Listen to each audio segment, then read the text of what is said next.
Hello everyone and welcome back to my channel. Today I decided I wanted to do something a little silly, kind of poke fun at some of the books that I really enjoy. Obviously, as we know, reading is very subjective. Everyone enjoys different things, so I thought it would be kind of fun to read some one-star reviews of books that I really enjoyed or gave 4 or 5 stars. So that's what we're doing today. So buckle in and let's read some negative Goodreads reviews.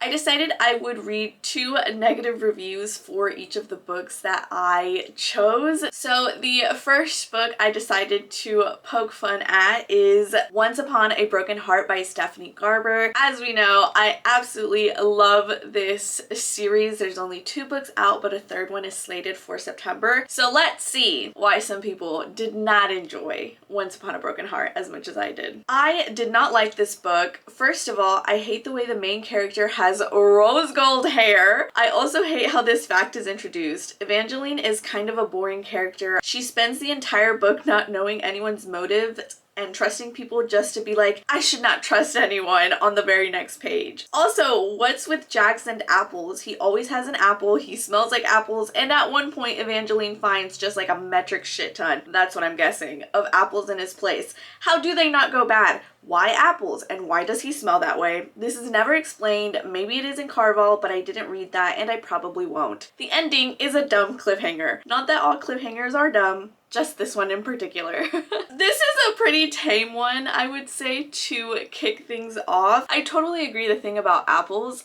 I want to say that I think the author has teased that we are going to find out more about this in the 3rd and final book. I think Evangeline does give off kind of not like other girls vibes a little bit, and the rose hair, I mean rose gold hair, truly just emphasizes that point. So I can't be mad at this one because they made valid points here. Now for the second negative review, sorry to crush your purple sparkly bubblegum scented dreams composed of the feathery wings of angels. That is a sentence. But this book was a waste of precious trees. This book was about a naive, superficial girl who has the reasoning capacity of a goldfish seeking help from a fate. Not a goldfish, not a goldfish. Who are these fates? Where did they come from? What are the rules to their seemingly random magic? Who knows, because it certainly wasn't explained in this book. And to be honest, I don't know if it was all that well explained in Caraval either, so I feel you. I hated this so much, I struggled to read this, and if I didn't buddy read this, I would have DNF'd at 20% instead of at 73%. They read up to 73% and still thought it was a terrible book.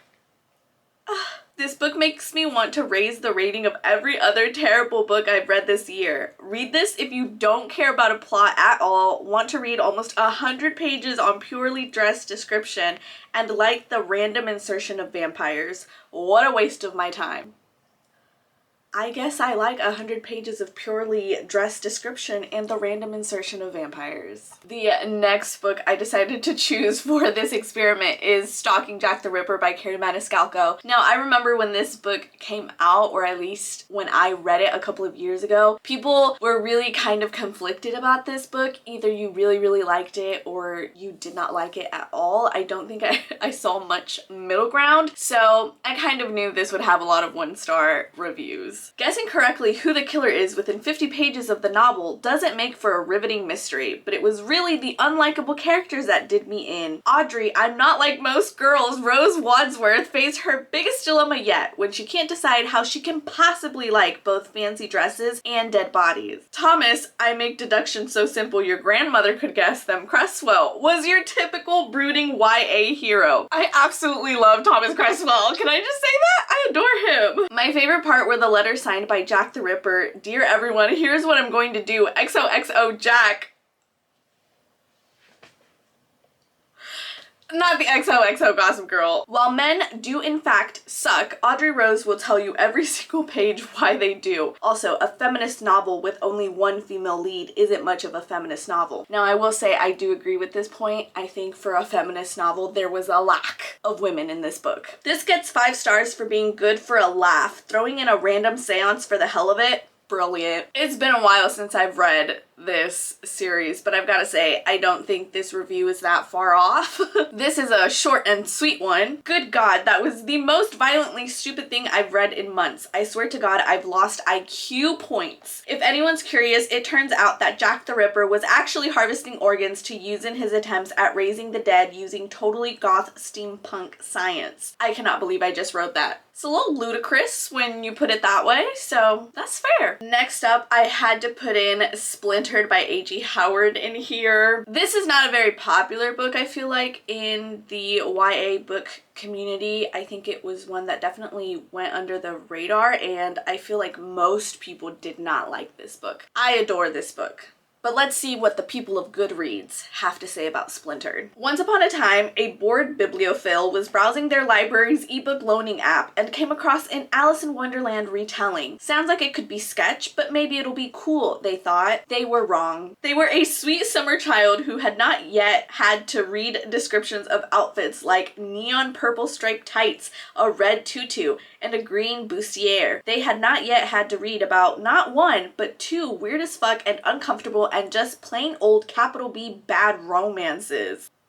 Ouch. They had not yet witnessed absolute shitwank representation of mental illness, complete with scaremongering about schizophrenia and whack-as-hell depictions of mental health facilities. 100% yes, this is completely accurate. Back when I read this in 2015, I didn't realize how bad that was, but yes, 100% agree with that statement. Does the plot make sense? No. Is the romance good? No. Is the writing good? Other than everything else I complained about above, it's not terrible. Okay, so we got the writing going for us. Most importantly, should you read this book? Maybe, if you don't want to have a good time or read anything decent. But at least the writing's good, right? It's not bad.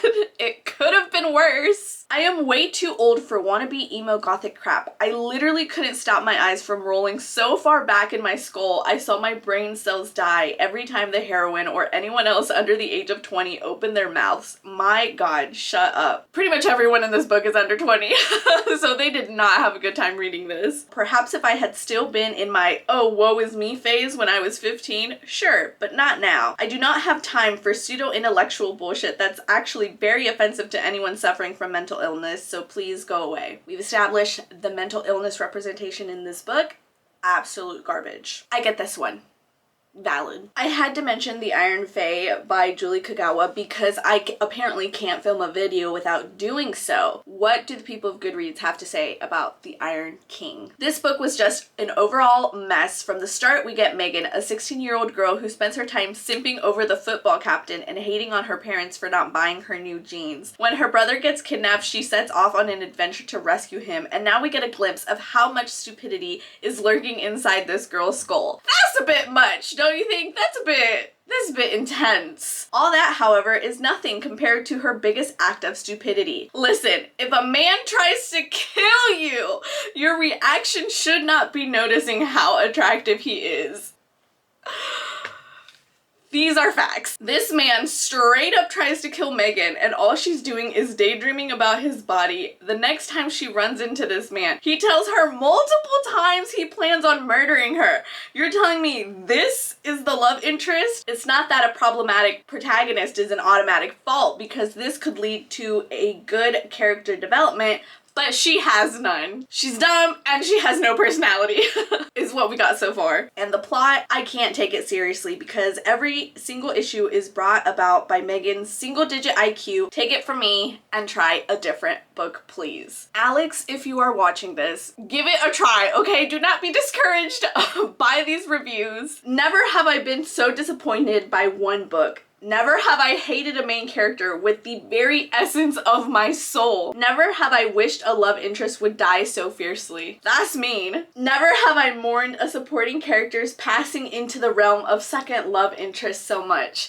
I feel that. I feel that. Never have I hated the talking animal guide cliche so much. But he's so good! He's so good!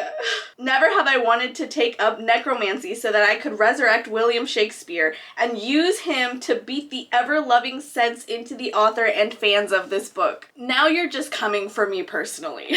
Never have I hoped that someday I would be bitten by a radioactive bat so that I could use my sonar to find people about to buy the Iron King and slap it out of their hands. Don't read this book. I don't care if the rest of the reviews make it look decent. It's not worth it. It's decent! It's not great, but it's decent. It was early 2010s. What were you expecting? And finally, of course I had to mention my favorite book ever, You Deserve Each Other by Sarah Hogel, because everything's fair game here, guys. New book title, You Deserve to Go to Therapy. This is already off to a great start. Bangs head against wall until I hopefully black out and get amnesia so I can forget everything about this god-awful book.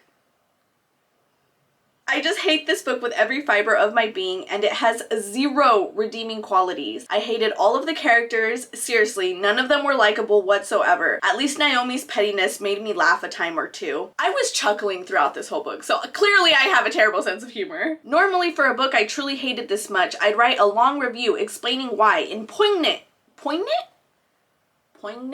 Visceral detail. But this ugly bitch has taken enough from me today, thank you. I refuse to use any more of my brain cells thinking about this book. I don't agree with this one. I don't think it's valid. Last review of the video. I stopped reading at 40%. I'm actually mad that people like this book. I think the writing is cheeky, but the characters are horrible, and this is supposed to be a romance. Naomi and Nicholas spend at least 140 pages trying to one-up each other with petty pranks and emotionally antagonistic behavior, when they could have just communicated their needs like actual adults who presumably at one point wanted to spend their lives together. As someone who has terrible communication skills and is also married, it can happen, okay? It's not that far off from reality. And she legit thinks her fiance is trying to kill her with poisonous flowers or by shooting her, yet she still continues with her passive-aggressive behavior instead of walking away. That was supposed to be funny! I found that to be funny. A lot of reviews say that they started getting their shit together around 60%, but even at that point, I stopped. I honestly think this book is popular simply because it's written by a white woman and because toxic relationship dynamics like this are normalized within cis-het relationships. Jesus, take the wheel, cause the straights are not at all right.